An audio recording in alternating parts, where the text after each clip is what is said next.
Hello बच्चों, let's see the question. So the question says which compound amongst the following is not an aromatic compound. तो यहाँ पे देखिए हमको 1 2 3 4 चार ऑप्शन में चार कंपाउंड गिवन है और बोला गया है कौन सा आपका एरोमेटिक कंपाउंड नहीं है। तो चलिए सबसे पहले देखते हैं इस क्वेश्चन का की कॉन्सेप्ट क्या है। सो इस क्वेश्चन का की कॉन्सेप्ट है एरोमेटिसिटी। अभी देखिए एरोमेटिसिटी या फिर जो एरोमेटिक कंपाउंड्स के रिगार्डिंग हम देखते हैं तो उसमें आपको दो एक बेसिक चीज पता है कि अगर उसमें पाई इलेक्ट्रॉन आपको काउंट करना है, अगर उसमें 4n पाई इलेक्ट्रॉन है तो वो एंटी एरोमेटिक होता है और 4n+2 पाई इलेक्ट्रॉन है तो वो एरोमेटिक होता है।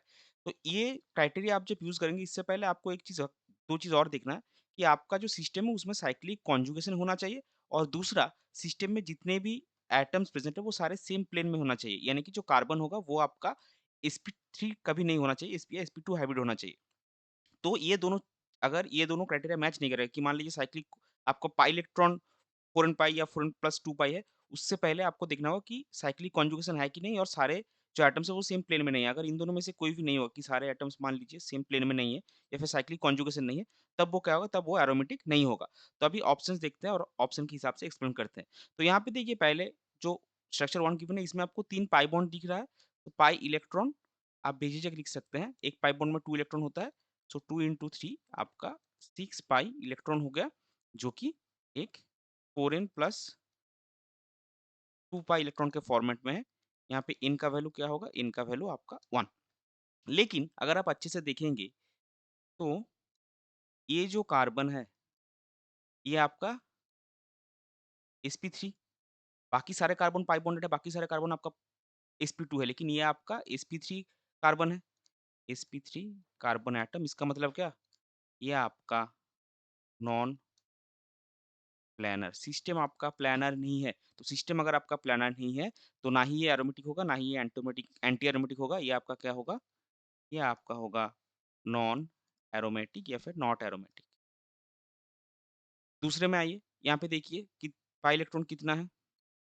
आपका 2 पाई बॉन्ड है। तो 2 पाई बॉन्ड के लिए आपका पाई इलेक्ट्रॉन आएगा 2 इंटू 2 4, प्लस ये जो नेगेटिव चार्ज है इसके लिए आपका 2 इलेक्ट्रॉन काउंट होगा। तो आपको कितना मिलेगा? 2 इंटू 2 4 प्लस 2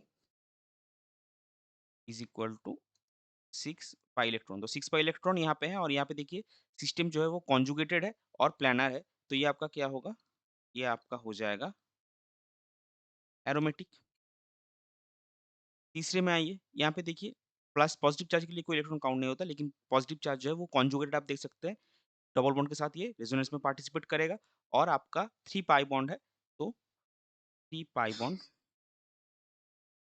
इसका मतलब आपको मिलेगा 6 पाई इलेक्ट्रॉन और अगर 6 पाई इलेक्ट्रॉन है तो हमने पहले ही करके रखा है, ये 4n+2 पाई इलेक्ट्रॉन फॉर्मेट में है। तो ये आपका एरोमेटिक होगा। यहाँ पे भी आपका कॉन्जुगेट सिस्टम है और सिस्टम प्लानर है और यहाँ पे पॉजिटिव चार्ज के लिए आप इलेक्ट्रॉन काउंट नहीं करेंगे, बस पाई बॉन्ड के लिए कितने इलेक्ट्रॉन होंगे? 1 पाई बॉन्ड, सो 2 पाई इलेक्ट्रॉन। ये भी आपका 4n+2 पाई इलेक्ट्रॉन के फॉर्मेट में है, जहाँ पे इनका वैल्यू क्या होगा? इनका वैल्यू अगर आप 0 डालेंगे तो 4n का वैल्यू 0 होगा और 2 पाई इलेक्ट्रॉन। तो ये भी आपका क्या हो गया? ये भी आपका एरोमेटिक हो गया। तो देखिए क्वेश्चन में हमको क्या निकालना था? Which of the following is not an aromatic compound. तो अगर आप ऑप्शंस देखेंगे तो 3 4 आपका एरोमेटिक हुआ, 2 भी आपका एरोमेटिक हुआ, बस ऑप्शन 1 में जो है वो आपका नॉन एरोमेटिक या फिर नॉट एरोमेटिक बोल सकते हैं, यानी कि ये कंपाउंड एरोमेटिक नहीं है।